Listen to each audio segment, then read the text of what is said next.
Hola, me llamo Shelby Swenson y mi familia incluir mi papá Donald y mi mamá Linda y yo.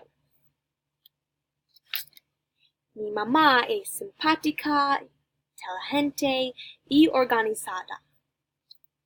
Mi papá es serio, pero cómico. A mi mamá le gusta visitar un museo y escuchar música. A mi papá le gusta pescar y acampar. A mí me gusta comer.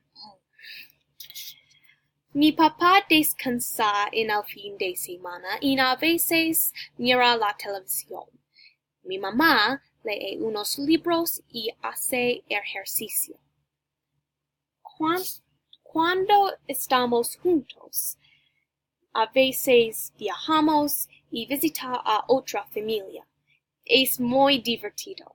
Me encanta mi familia.